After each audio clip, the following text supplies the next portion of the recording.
Hi ಮಾನ್ಸ ಅವರೇ, ನಮಸ್ತೆ. Hi, ನಮಸ್ತೆ. ಪ್ರೀತಮ್ ಹೇಗ್ ಸಿಕ್ಕಿದ್ದು, ಎಲ್ಲಿ ಭೇಟಿ ಆಗಿದ್ದು, ಅಂಡ್ ಆ ಪ್ರೀತಿ ಶುರುವಾಗಿದ್ದು ಹೇಗೆ? Two bodies with the same soul ತರ. ಅಯ್ಯೋ, 2 ವರ್ಷ ಮದುವೆ ಆಗಿ ಹಿಂಗೆಲ್ಲ ಇದ್ರಲ್ಲ ಮಾತಾಡೋರು ತುಂಬಾ ಜನ. ಸೊ ಖಾಲಿ ಒಂದು ಚೊಂಬಿಂದ ಜಸ್ಟ್ ಸೌಂಡ್ ಬರುತ್ತೆ ಹೊರತು ಬೇರೆ ಏನೂ ಕೂಡ ಅದನ್ನ ಉತ್ಪತ್ತಿ ಆಗಕ್ಕೆ ಸಾಧ್ಯ ಇಲ್ಲ. ಡಿವೋರ್ಸ್ ಅನ್ನೋದು ಒಂದು ಕ್ರೈಮ್, ಹಾಗಾದ್ರೆ ಅದು ಒಂದು ತಪ್ಪ? ಪ್ರೀತಿ ಅನ್ನೋದು ಇಲ್ಲದೆ ಇರೋದಂಥದ್ ಕಡೆ ಬಲವಂತವಾಗಿ ಅಲ್ಲಿದ್ದು ಇನ್ನೊಬ್ಬರ ಜೀವನನು ಹಾಳು ಮಾಡೋದಕ್ಕಿಂತ ಒಂದು ಡಿವೋರ್ಸ್ ತಗೊಂಡ್ರೆ ಅದು ಅದಕ್ಕಿಂತ ಒಳ್ಳೆ ಕೆಲಸ ಅಥವಾ ಅದಕ್ಕಿಂತ ಪುಣ್ಯದ ಕೆಲಸ ಬೇರೆ ಯಾವ್ದು ಇರಲ್ಲ ಅಂತ ನಾನು ಅನ್ಕೋತೀನಿ. ಇವನಾಯ್ತು ಈಗ ಇನ್ನೊಬ್ಬ ಅನ್ನೋ ತರ ನೋಡೋದು ರೀತಿ ಆಗಿರ್ಬೋದು. ಸೊ ನಾನು 2ನೇ ಮದುವೆ ಮಾಡ್ಕೊಂಡಿದ್ರಿಂದ ನಾನ್ ಖುಷಿಯಾಗಿದ್ದೀನ 100%. 2ನೇ ಮದ್ವೆ ಆದ್ಲು ಅನ್ನೋ ತರ, ಅಂದ್ರೆ ಅವಳೇನೋ ಒಂದು ಕೊಲೆ ಮಾಡಿ ಬಂದಿದ್ದಾಳೆ ಅನ್ನೋ ತರ ನೋಡ್ತಾರೆ.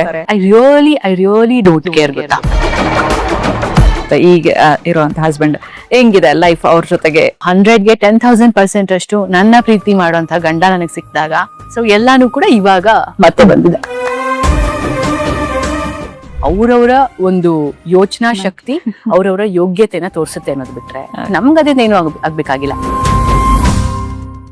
ಹಾಯ್ ಮಾನ್ಸ ಅವರೇ, ನಮಸ್ತೆ. ಹಾಯ್, ನಮಸ್ತೆ. ಕಾರ್ಯಕ್ರಮಕ್ಕೆ ಪ್ರೀತಿಯ ಸ್ವಾಗತ. Thank you. ಮನೆ ತೋರಿಸಿದ್ರಿ, ತುಂಬಾ ಚೆನ್ನಾಗಿತ್ತು ಅಂಡ್ ತುಂಬಾ ಖುಷಿ ಆಯ್ತು ನಿಮ್ಮ ಮನೆ ನೋಡಿ ನನಗೆ. ಸೊ ಯೂಶಲಿ ಬಹಳಷ್ಟು ಜನಕ್ಕೆ ಒಂದು ಕ್ಯೂರಿಯಾಸಿಟಿ ಇರುತ್ತೆ, ಅಂದ್ರೆ ತೆರೆ ಮೇಲೆ ಕಾಣಿಸ್ಕೊಳ್ಳೋರ್ ಮನೆ ಯಾವ ರೀತಿ ಆಗಿರುತ್ತೆ, ಅವ್ರ ಲೈಫ್ ಯಾವ ರೀತಿ ಆಗಿರುತ್ತೆ ಅಂತ ಹೇಳಿ.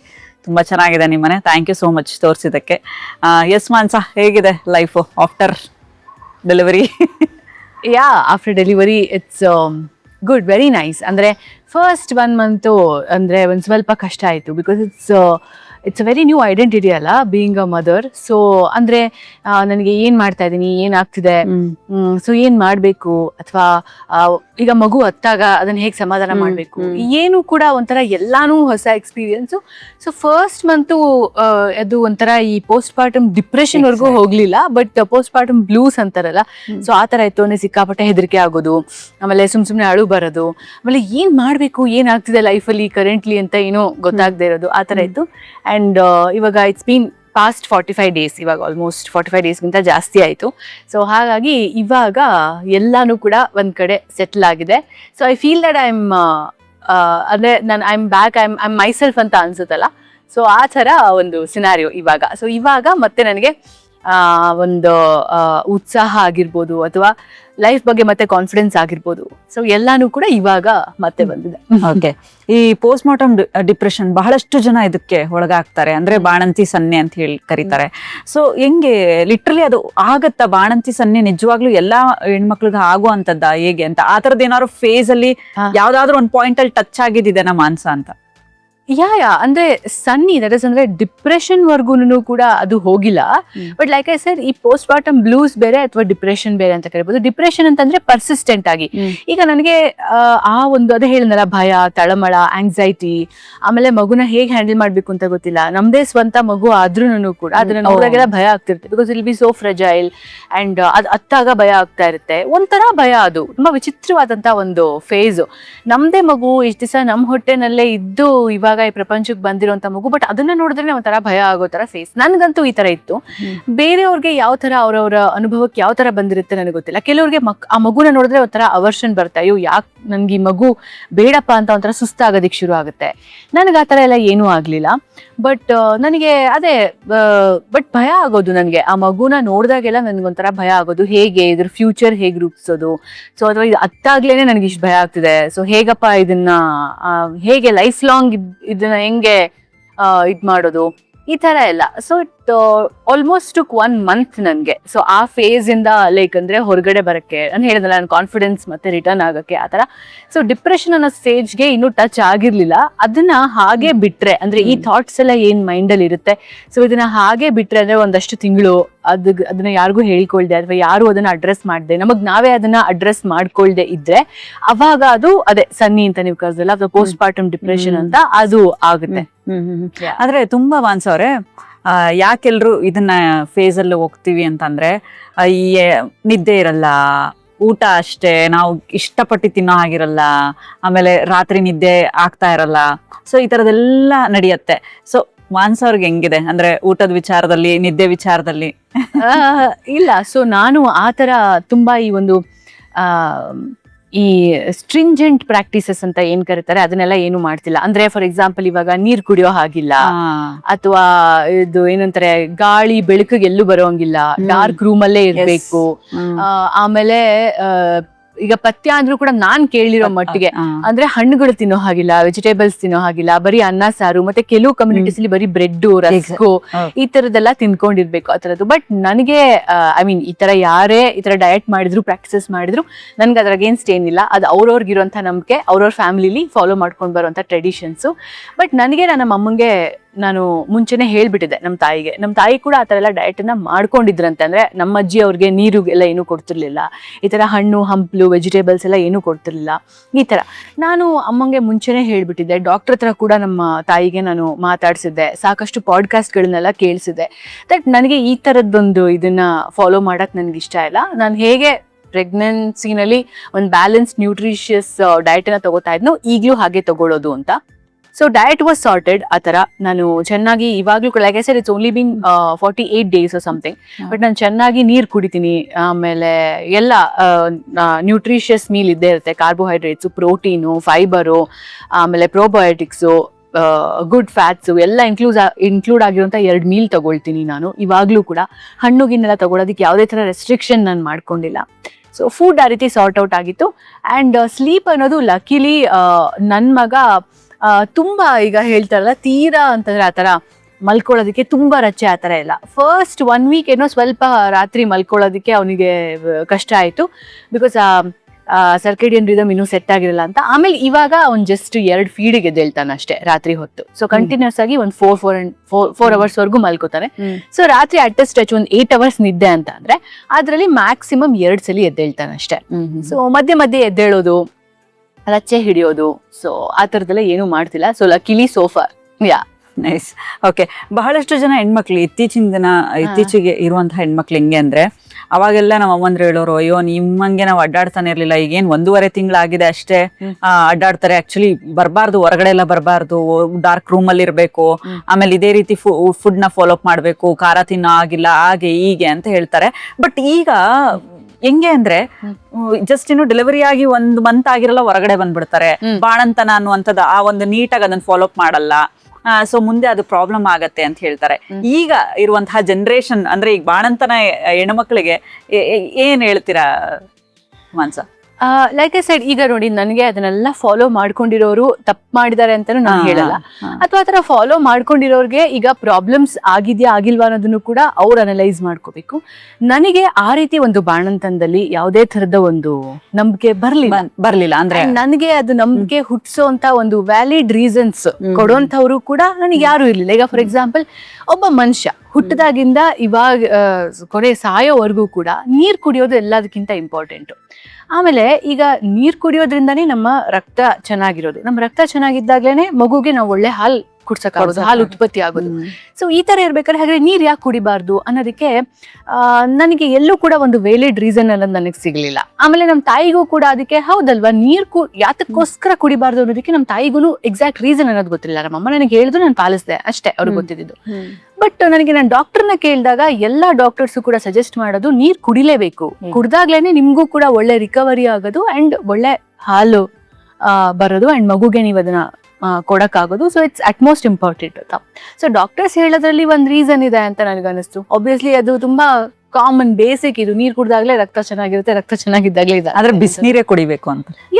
ಬಿಸಿನೀರು ಅಥವಾ ಲೂಕಾಮ್ ವಾಟರ್. ನಾನು ಹಂಗೆ ಅಂತ ಹೇಳಿ ತುಂಬಾ ಈಗ ಏನಂತಾರೆ ತಲೆ ಗಟ್ಟಿಗಿದೆ ಅಂತ ಹೇಳಿ ಬಂಡೆಗೆ ಹೋಗಿ ಜಜ್ಕೊಳ್ಳುವಂತ ಕೆಲಸ ಮಾಡಿಲ್ಲ. ನಾನು ನೀರು ಕುಡಿಬೇಕು ಅಂತ ಹೇಳಿ ನಾನು ಐಸ್ ಕೋಲ್ಡ್ ವಾಟರೇ ಕುಡಿತೀನಿ ಅಥವಾ ಐಸ್ ಕ್ರೀಮ್ ತಿಂತೀನಿ, ಆ ತರ ಕೆಲಸ ಎಲ್ಲ ಯಾವತ್ತೂ ಮಾಡಿಲ್ಲ. ನಾರ್ಮಲ್ ಟೆಂಪರೇಚರ್ ಇರುವಂತದ್ದು. ನೀವು ಹೇಳ್ದಂಗೆ ತುಂಬಾ ಸತಿ ನಾನು ಬಿಸಿನೀರೇನೆ ಕುಡಿದಿರೋದು, ಬಟ್ ನೀರ್ ಚೆನ್ನಾಗಿ ಕುಡಿತಾ ಇದ್ದೀನಿ ಆ ತರ. ಸೊ ಹಾಗಾಗಿ ನನಗೆ ಆಸ್ ಅ ಪರ್ಸನ್ ನನಗೆ ಈ ಒಂದು ಪ್ರಾಕ್ಟೀಸಸ್ ಅಲ್ಲಿ, ಆಮೇಲೆ ಎಲ್ಲರೂ ಕೂಡ ಅಷ್ಟೇ, ಎಂತ ಡಾಕ್ಟರು ಯಾರೇ ಅಥವಾ ಮನೆಗಳಲ್ಲೇ ಆಗಿರ್ಲಿ ಬೇಕರಿ ಐಟಮ್ಗಳನ್ನ ತಿನ್ಬೇಡಿ ಅಂತ ಲೈಫ್ ಪೂರ್ತಿ ಹೇಳ್ಕೊಂಡ್ ಬರ್ತಾರೆ. ಅದೇ ಬಾಣಂತಿಯರಿಗೆ ಮಾತ್ರ ಯಾಕೆ ಈ ಬ್ರೆಡ್, ರಸ್ಕು ಇಂಥದ್ದೆಲ್ಲ ತಿನ್ಬೇಕು ಅಂತ ಹೇಳ್ತಾರೆ? ಅದು ಅದೇ ಮೈದಾ, ಅದು ಅದೇ ರೀತಿ ಅನ್ಹೈಜಿನಿಕ್ ಕಂಡೀಷನ್ಸ್ ಅಲ್ಲೇ ಮಾಡಿರೋಂಥದ್ದಲ್ವಾ. ಲೈಫ್ ಪೂರ್ತಿ ಮಕ್ಕಳಿಂದ ಹಿಡಿದು ದೊಡ್ಡೋರ್ವರೆಗೂ ಕೂಡ ಬೇಕರಿ ಐಟಮ್ಗಳನ್ನ ತಿನ್ಬೇಡಿ, ಅವಾಯ್ಡ್ ಮಾಡಿ ಅಂತ ಮನೆಯವರೇ ಹೇಳ್ಕೊಂಡು, ಆ ಥರದಲ್ಲಿ ಬಾಣಂತಿಯವ್ರಿಗೆ ಯಾಕೆ ಪಾಪ ಆ ಥರದ್ದು ಅದನ್ನೇ ಜಾಸ್ತಿ ತಿನ್ನಿಸ್ತಾರೆ? ಅದಕ್ಕೂ ನನಗೆ ಯಾರು ಕರೆಕ್ಟ್ ಆಗಿರುವಂಥ ರೀಸನ್ ಅನ್ನ ಕೊಡ್ಲಿಲ್ಲ. ಆಮೇಲೆ ಈಗ ವೆಜಿಟೇಬಲ್ಸ್ ಆಗಿರ್ಬೋದು ಅಥವಾ ಒಳ್ಳೆ ಹಣ್ಣುಗಳಾಗಿರ್ಬೋದು ಇದನ್ನೆಲ್ಲ ತಿಂದಾಗ್ಲೇನೆ ಅದು ಅಷ್ಟು ದೊಡ್ಡ, ಅದು ನಾರ್ಮಲ್ ಡೆಲಿವರಿ ಆಗಿರೋಂಥವ್ರಿಗಾಗಿರ್ಬೋದು, C-section ಆಗಿರೋಂಥವ್ರಿಗಾಗಿರ್ಬೋದು, ಡೆಲಿವರಿ ಅಂತಲೇ ತಗೊಂಡ್ರೆ ಬಾಡಿಲಿ ಇರೋಂಥ ಎಲ್ಲ ಶಕ್ತಿ ಸಾರಾಂಶನೂ ಹೊರಟೋಗಿರುತ್ತೆ. ಆ ಥರ ಇರ್ಬೇಕಾದ್ರೆ ಬರೀ ಈ ಅನ್ನ, ತಿಳಿ ಸಾರು ಈ ಥರ ತಿನ್ಕೊಂಡಿದ್ರೆ ಹಾಗಿದ್ರೆ ಬಾಡಿ ಚೇತರಿಕೆ ಹೇಗಾಗುತ್ತೆ? ಇದಕ್ಕೂ ಕೂಡ ನನಗೆ ವೇಲಿಡ್ ರೀಸನ್ ಯಾರು ಕೊಡ್ಲಿಲ್ಲ. ಬಟ್ ಡಾಕ್ಟರ್ಸ್ ನನಗೆ ಹೇಳಿದ್ದೆಲ್ಲಾನು ಕೂಡ ವೇಲಿಡ್ ಅಂತ ಅನಿಸ್ತು. ಇದನ್ನೆಲ್ಲಾನು ತಿನ್ಬೇಕು, ತಿಂದಾಗ್ಲೇ ತಾಯಿನೂ ಕೂಡ ಗಟ್ಟಿಯಾಗಿರೋದು, ಚೇತರಿಕೆ ಆಗೋದು, ಪ್ಲಸ್ ಮಗುಗೂ ಕೂಡ ಅದೇ ರೀತಿ ಆರೈಕೆ ಮಾಡೋಕ್ಕಾಗೋದು ಅಂತ ಹೇಳಿ. ಸೊ ಹಾಗಾಗಿ ನಾನು ಇದು ಯಾವುದನ್ನು ಪಾಲಿಸ್ಲಿಲ್ಲ. ಸೊ ಹಾಗಾಗಿ ನೀವು ಖಾರ ಅದ್ಯಾವುದು ಅವಾಯ್ಡ್ ಮಾಡೋ ತರ ಆ ತರದೇನು ಇಲ್ಲ? ಇಲ್ಲ, ನಾನು ಮುಂಚೆ ನಾನು ಖಾರ ಗಿರ ಎಲ್ಲ ಜಾಸ್ತಿ ತಿನ್ನೋದೇ ಇಲ್ಲ. ಓಕೆ, ಅಂದ್ರೆ ಈಗ ನಾರ್ಮಲ್ ಆಗಿ ಊಟ ಮಾಡ್ದಾಗ್ಲೂನು ಈಗ ಕೆಲವ್ರು ಹೆಂಗೆ ಅಂದ್ರೆ ಖಾರ ಅನ್ನೋದೇ ಹಾಕಲ್ಲ, ಫುಲ್ ಅವಾಯ್ಡ್ ಮಾಡ್ಬಿಡ್ತಾರೆ. ಇಲ್ಲ ಇಲ್ಲ, ಆ ತರದ್ ಏನಾದ್ರು ಫಾಲೋ ಅಪ್ ಮಾಡ್ತಿದಾರ ಅಂತ? ಇಲ್ಲ ಇಲ್ಲ ಇಲ್ಲ, ಆ ತರ ಸಪ್ಪೆ ಡಯಟ್ ಅಂದ್ರೆ ನೀವು ಈ ಪೇಷಂಟ್ಸ್ಗೆಲ್ಲ ಆ ತರ ಹೇಳ್ತಾ ಇಲ್ಲ, ಆ ತರದೆಲ್ಲ ಇಲ್ಲ. ನಾನು ಅದೇ ಹೇಳಿದ, ನಮಗ್ ಮುಂಚೆ ನಾನು ಅಮ್ಮ ಇಬ್ರು ಮಾತಾಡ್ಕೊಂಡಿದ್ವಿ, ನಾನು ಡಿಸ್ಕಸ್ ಮಾಡಿದ್ದೆ ಪರ್ಟಿಕ್ಯುಲರ್ಲಿ ದಟ್ ನನಗೆ ಈ ಒಂದು ಪ್ರಾಕ್ಟೀಸಸ್ ಅಲ್ಲಿ ನಂಬಿಕೆ ಇಲ್ಲ. ಅಂಡ್ ನಿನ್ಗೂ ಕೂಡ ಏನಕ್ಕೆ ಅಜ್ಜಿ ಇದನ್ನ ನಿನಗ್ ಮಾಡ್ಸಿದ್ರು ಅನ್ನೋದನ್ನ ಅಜ್ಜಿ ನಿನಗೆ ಹೇಳಿಲ್ಲ, ಅವ್ರು ಅದನ್ನ ಇವಾಗ ಹೇಳಕ್ಕೆ ಅರ್ಥ ಮಾಡ್ಸೋದಕ್ಕೆ ಅವರೇ ಇಲ್ಲ. ಸೊ ಹಾಗಾಗಿ ಅದ್ರ ಬದಲು ನಾವು ಡಾಕ್ಟರ್ ಏನ್ ಹೇಳ್ತಾರೆ ಸೊ ಆ ಒಂದು ಇದನ್ನ ಫಾಲೋ ಮಾಡ್ಕೊಳ್ಳೋಣ ಅಂತ. ಓಕೆ, ಸೊ ಯಾ, ನಿಮ್ದು C-section ಆಯ್ತಾ ಅಥವಾ ನಾರ್ಮಲ್ ಡೆಲಿವರಿ ಆಯ್ತಾ? ಇಲ್ಲ, ನನ್ಗೆ C-section ಆಗಿತ್ತು. ಬಿಕಾಸ್ ನಾನು ಆಲ್ಮೋಸ್ಟ್ 17 to 18 hours ಟ್ರೈ ಮಾಡಿದ್ವಿ. Okay, so I was into labour and almost 17 to 18 hours try ಮಾಡಿದ್ವಿ ನ್ಯಾಚುರಲ್ ಡೆಲಿವರಿ ಆಗುತ್ತಾ ಅಂತ ಹೇಳಿ, ನಾರ್ಮಲ್ ಡೆಲಿವರಿ ಆಗ್ಬೇಕು ಅಂತ. ಬಟ್ ಆಮೇಲೆ ನನ್ ಮಗ ಇದ್ಕೊಂಡು ಅವ್ನು ಯಾವ ಪೊಸಿಷನ್ ಅಲ್ಲಿ ಇದ್ನೋ ಅದೇ ಪೊಸಿಷನ್ ಅಲ್ಲಿ ಇದ್ದ. ಅವನು ಕೆಳಗಡೆ ಆಪ್ಟಿಮಲ್ ಪೊಸಿಷನ್ಗೆ, ಅಂದ್ರೆ ಅವನು ಹೆಡ್ ಏನೋ ಫಿಕ್ಸ್ ಆಗಿರ್ಲಿಲ್ಲ ಅಂತ ಹೇಳಿ ಆಮೇಲೆ C-section ಮಾಡೋಣ ಅಂತ ಅಂದ್ರು. ಸೊ ನಾನು ಡೇ 1 ಇಂದ ಕೂಡ ಅಷ್ಟೇ, ನಾನು ಇಷ್ಟೊಂದು ಇಂಟರ್ವ್ಯೂಸ್ ಅಲ್ಲೂ ಕೂಡ ಇದನ್ನ ಹೇಳಿದಿರಿ. So I have been very open to anything. ಇವಾಗ ನಾರ್ಮಲ್ ಡೆಲಿವರಿ ಆದವ್ರಿಗೂ ಅದೇ ಪ್ರೊಸೀಜರ್ ಏನೆ, ಅಂದ್ರೆ ಪೋಸ್ಟ್ ಪಾರ್ಟಮ್ ರಿಕವರಿ ಹಾಗೇ ಇರುತ್ತೆ.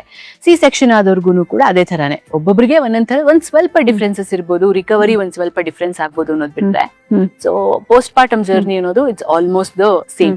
ಸೊ ಹಾಗಾಗಿ I have been very open ಎರಡಕ್ಕೂ ಕೂಡ ಅಷ್ಟೇ. ನಾನು ನನ್ನ ಸೋಷಿಯಲ್ ಮೀಡಿಯಾಗಳಲ್ಲಿ ಹೇಳ್ದಾಗೆ ಅಥವಾ ಬೇರೆ ಇಂಟರ್ವ್ಯೂಸ್ ಅಲ್ಲಿ ಹೇಳ್ದಾಗೆ ಪ್ರೆಗ್ನೆಂಟ್ ಆದಾಗಿದ್ದಾನು ಕೂಡ ನನಗೆ ಯಾವ ಡೆಲಿವರಿ ಆದ್ರೂ ಕೂಡ ಆ ಟೈಮ್ಗೆ, ಫಾರ್ ಎಕ್ಸಾಂಪಲ್ ಈಗ ನಾವು ಒಬ್ರು ಡಾಕ್ಟರ್ನ ನಂಬಿ ಅವ್ರ ಹತ್ರ ಹೋಗಿರ್ತೀವಿ ಅಂತ ಅಂದಾಗ ಆ ಟೈಮ್ಗೆ ನನಗೆ ಅಂಡ್ ಮಗುಗೆ ಯಾವ್ದು ಬೆಸ್ಟ್ ಅಂತ ಅನ್ಸುತ್ತೆ ಅದನ್ನೇ ಮಾಡಿ ಅಂತ ನಾನು ಡಾಕ್ಟರ್ಗೂ ಕೂಡ ಹೇಳಿದ್ದೆ. ಸೊ ಹಾಗಾಗಿ ಲಾಸ್ಟ್ ಅಲ್ಲಿ so we went for C-section. Okay, C-section ಅಂದ್ರೆ ನಾರ್ಮಲ್ ಡೆಲಿವರಿಗೆ ಏನಾದ್ರು ಪ್ರಿಪ್ರೇಷನ್ಸ್ ಅಂತ ಮಾಡ್ಕೊಂತಾರೆ, ಕೆಲವರು ಎಕ್ಸರ್ಸೈಸ್ ಎಲ್ಲ ಮಾಡ್ತಾರೆ.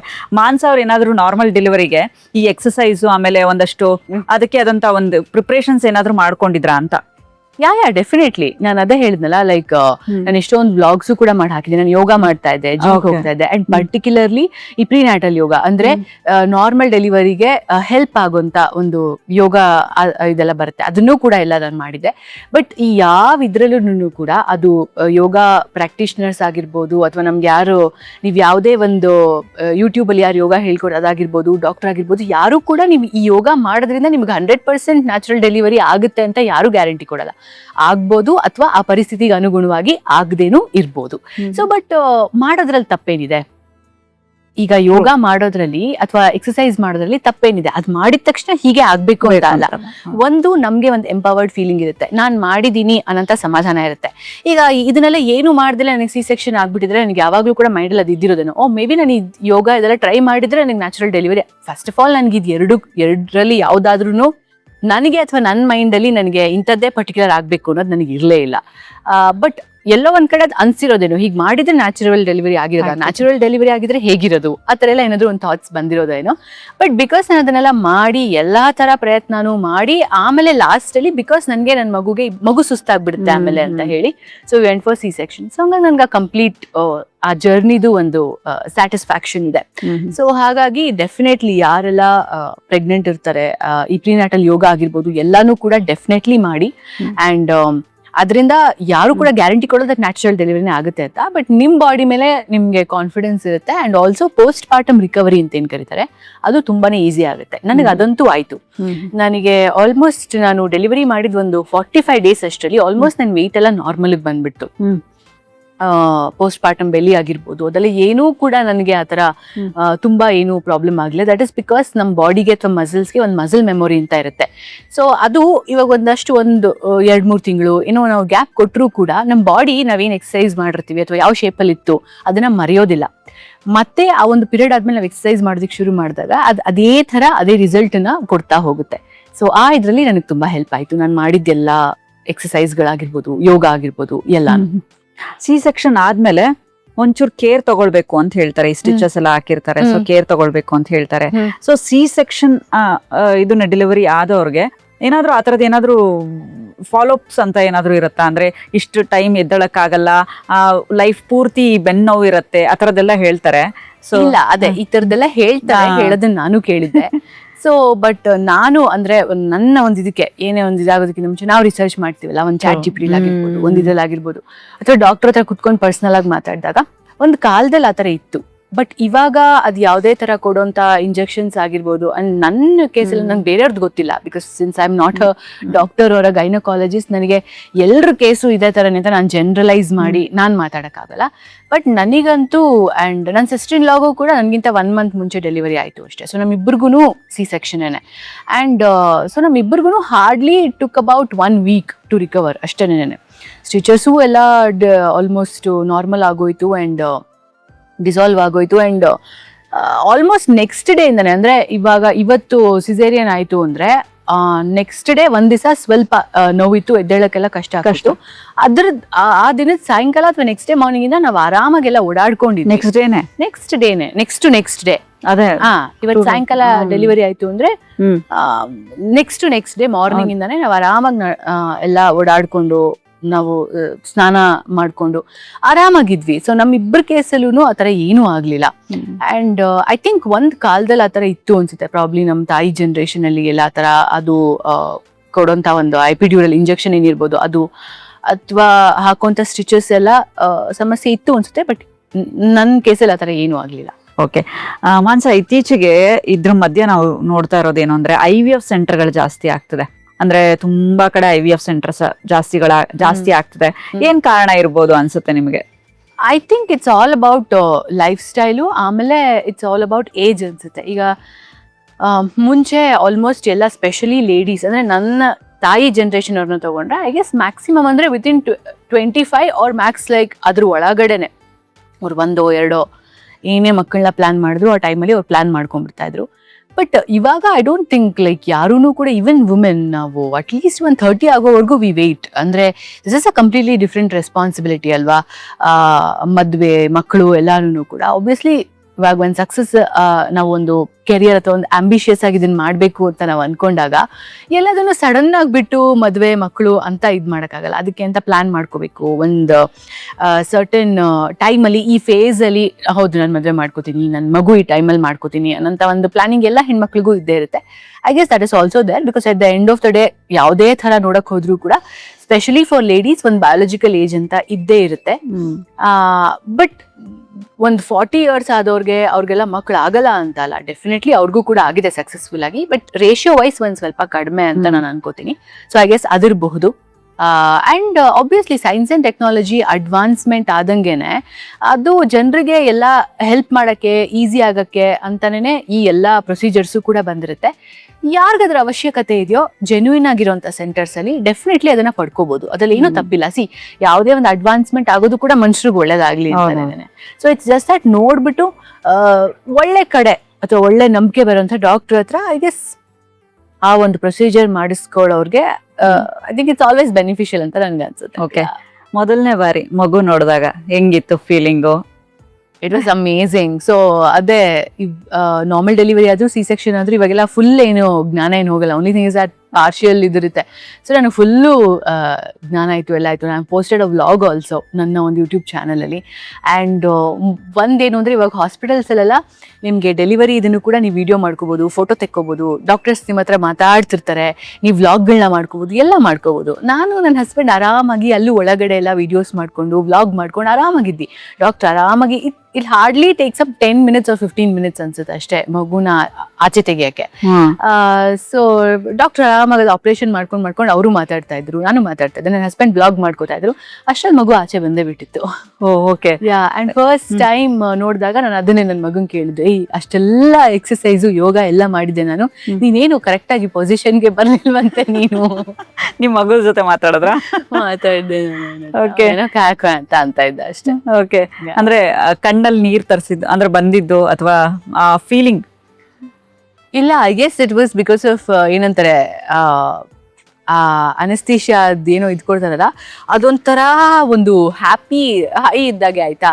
ನಾನು ಡಾಕ್ಟರ್ ಹತ್ರನೂ ಏನೋ ಸಿಕ್ಕಾಪಟ್ಟೆ ನಂಗೆ ಅನಸ್ತೇಶಿಯಾ ಕೊಟ್ಟವ್ರ ಹತ್ರನೂ ಎಲ್ಲ ಮಾತಾಡ್ತಾ ಇದ್ದೀನಿ, ನಿಮ್ಮ ಮನೆಯಲ್ಲಿ ಆಮೇಲೆ ನೀವೆಲ್ಲಿರೋದು ಮ್ಯಾಮ್ ಅದು ಇದು ಅಂತೆಲ್ಲ ಅವ್ರ ಹತ್ರನೂ ಆರಾಮಾಗಿ ಮಾತಾಡ್ಕೊಂಡಿದ್ದೆ. Throughout I been smiling only. I don't know, maybe because of the anaesthesia ಅಥವಾ ಏನು ಅಂತ ಹೇಳ್ಬಿಟ್ಟು it's like one happy high. ನಾನು ಆರಾಮಾಗಿ ಮಾತಾಡ್ಕೊಂಡು ಎಲ್ಲ ನಕ್ಕೊಂಡು ಆ ಥರ ಇದ್ದೆ ನಾನು ಆಪರೇಷನ್ ಮಾಡ್ತಾ ಇರ್ಬೇಕಾದ್ರೂ ಕೂಡ.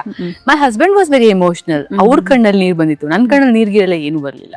ನಾನು ಹ್ಯಾಪಿ ಆಗಿದ್ದೆ, ಆರಾಮಾಗಿದ್ದೆ ನಾನು. ಯಾ ಹಸ್ಬೆಂಡ್ ಏನ್ ಹೇಳಿದ್ರು ನಿಮ್ಮನ್ನ ನೋಡಿ? ಇಬ್ರು ಕೂಡ ಅಲ್ಲೇ ಇದ್ವಿ and he was like very very happy. And ಅವ್ರಿಗೆ ಪರ್ಟಿಕ್ಯುಲರ್ ಆಗಿ ಅಂತಂದ್ರೆ ಅವ್ರಿಗೆ ಹೆಣ್ಮಗು ಬೇಕು ಅಂತ ಇಷ್ಟ ಆಯ್ತು. ಬಟ್ ನನ್ಗೇನು ಅಂತ ಗೊತ್ತಿಲ್ಲ, ಐ ವಾಸ್ ವೆರಿ ಶೋರ್ ಇದು ಗಂಡ್ ಮಗುನೇ ಅಂತ ನನ್ ಕನ್ಸೀವ್ ಆದಾಗಿಂದ. ಸೊ ಅಂಡ್ ಡಾಕ್ಟರು ಅದೇ ಫಸ್ಟ್ ಹೇಳಿದ ತಕ್ಷಣ, ನೋಡು ನಿಂಗ್ ಮಗ ಆಗಿದ್ದಾನೆ ಮಗ ನೋಡು ಆ ಕಡೆ ಬರ್ತಾನೆ ಅಂತ ಹೇಳ್ಬಿಟ್ಟು ಸೊ ಹೇಳಿದ್ರು. ಅಂಡ್ ಸೊ ಇವಾಗ ಅದೇನೋ ಆ ಕಾರ್ಡ್ನ ಕಟ್ ಮಾಡೋದಕ್ಕೆಲ್ಲ ಹಸ್ಬೆಂಡ್ಸ್ಗೆನೆ ಮಾಡೋದಕ್ಕೆ ಹೇಳ್ತಾರೆ, it will be a memory for them ಅಂತ ಹೇಳ್ಬಿಟ್ಟು. ಸೊ ಡಾಕ್ಟರ್ ಅದನ್ನ ಮಾಡಿ ಬನ್ನಿ ಅಂತ ನನ್ನ ಹಸ್ಬೆಂಡನ್ನ ಕರೆದಾಗ, ನನ್ನ ಹಸ್ಬೆಂಡ್ ಈ ಕಡೆ ಸೈಡಿಂದ ನನಗೆ ಎಲ್ಲ ಆಪರೇಷನ್ ಮಾಡ್ತಿದ್ರು ಆ ಕಡೆ ಬಂದ್ಬಿಟ್ಟಿದ್ದಾರೆ. ಆಮೇಲೆ ನನ್ನ ಹಸ್ಬೆಂಡ್ ಅಲ್ಲೇ ನಿಂತ್ಕೊಂಡು ಹಿಂಗೆ ನೋಡ್ತಾ ಇದ್ದಂತೆ, ಶಾಕ್ ಆಗ್ಬಿಟ್ಟು. ಅದೇನೋ ನನ್ನ ಕರ್ಳು ಅದನ್ನೆಲ್ಲ ವಾಪಸ್ ಒಳಗಡೆ ತುರುಕ್ತಾ ಇದ್ರಂತೆ ಡಾಕ್ಟರ್. ನನ್ನ ಹಸ್ಬೆಂಡ್ ಅದನ್ನ ನೋಡ್ಬಿಟ್ಟು ಏನಿದು ಈ ತರ ಏನೇನೋ ವಿಚಿತ್ರವಾಗಿದೆಯಲ್ಲ ಅಂತೆಲ್ಲ ನೋಡ್ತಾ ನಿಂತ್ಕೊಂಡಿದ್ರಂತೆ. ಆಮೇಲೆ ಡಾಕ್ಟರ್ ಇದ್ಕೊಂಡು ಈ ಕಡೆ ಅಲ್ಲಪ್ಪ ಆ ಕಡೆ ಹೋಗಿ, ನಿಮ್ಮ ಮಗ ಆ ಕಡೆ ಇದ್ದಾನೆ ಅಂತ ಹೇಳ್ಬಿಟ್ಟು ಕಳ್ಸಿದ್ರಂತೆ. ಸೊ ದೋಸ್ ವರ್ ದ ಇದು ನನ್ನ ಹಸ್ಬೆಂಡ್ ಅದನ್ನೇ ಹೇಳ್ತಾ ಇದ್ರು. ಹೀಗೆ ಹೇಳಿದ್ರು ಡಾಕ್ಟರು, ನಾನು ಆ ಕಡೆ ನಿನ್ಗೆ ಆಪರೇಷನ್ ಎಲ್ಲ ಮಾಡಿ ಸ್ಟಿಚಸ್ ಹಾಕ್ತಾ ಇರೋ ಕಡೆ ಬಂದ್ಬಿಟ್ಟಿದ್ದೆ, ನಿನ್ ಕರುಳೆಲ್ಲ ಒಳಗಡೆ ತುರುಕ್ತಾ ಇದ್ರು, ನಾನು ನೋಡ್ದೆ ಅಂತ.